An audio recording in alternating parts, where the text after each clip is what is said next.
We're going to look at 3 drills today in this one video that's going to help you with your over the top, your slicing, your iron compression, all the above. They've helped my clients, they'll help you too. Thank you for subscribing, thank you for watching. Golf's just getting warmed up, baby. Let's go.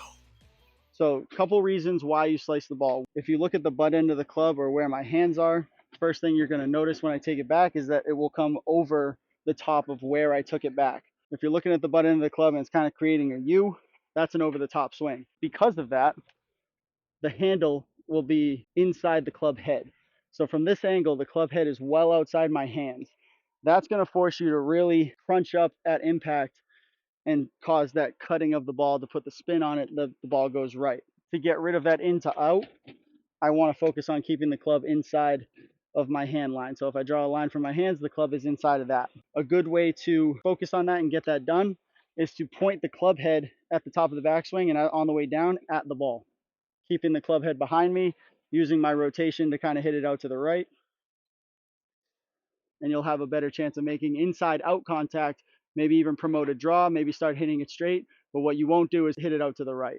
Okay, this is a really good weight shift drill to help you transfer your power through the golf ball and go in the right direction. So what I've seen a lot in lessons and amongst the range is if weight isn't properly distributed and you have maybe early extension or over the top, very upper body or arms dominant swing, what can happen is you may fall forward. Why do people fall forward? Typically, it's a weight shift issue, just getting to that left side if you're a righty. In this drill, what we want to do is kind of mentally imagine that the club head is about 25 to 50 pounds, something very heavy. What we're going to do is split the swing into 2 parts. So you'll go to the top of your backswing and make sure you hold. So at this point right here, this is a good checkpoint to see if I'm balanced. Okay, if you're on your toes or on your heels, that'd be a good indicator that your transfer to the ball is not going to be balanced either. Get in that position, split the swing in 2, top of the backswing, check your balance, and then from here, this is where I want to imagine that club head is very, very heavy. And what you're going to do is get it as low as possible and out in front of you as fast as possible. Definitely don't throw the club. Go to the top, very heavy throw through, and take a step. When you take that step, it should feel like the back leg came through naturally. It shouldn't feel like you swung and then had to bring it over.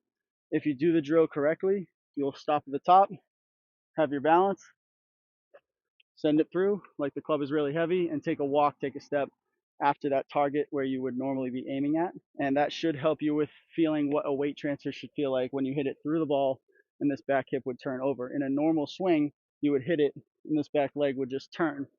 You wouldn't fall forward at all. As you do that a few times, you'll understand what weight transfer feels like, and you may get better contact with your irons or any club that you hit off the ground. Okay, in this video, I'm going to introduce you to a drill just called the lead arm slide drill.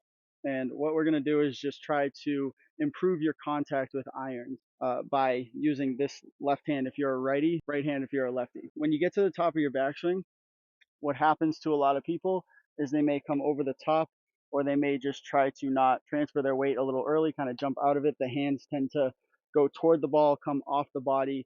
It becomes primarily a very armsy swing, typically because that's where most people assume their power comes from. So I'd go to the top of my backswing, and from here, what I want to think is my left arm, if I'm a righty, is just sliding down my chest. So if I keep that left arm sliding down the chest as I transfer, it remains connected to my body. My shoulders will turn quicker than my arms will get to the ball, which will give me a decent amount of lag by having the arms kind of drag behind. And then I'll be able to transfer the shoulders and send my power through impact. That drill will really help you with your contact. I'll show you what that looks like.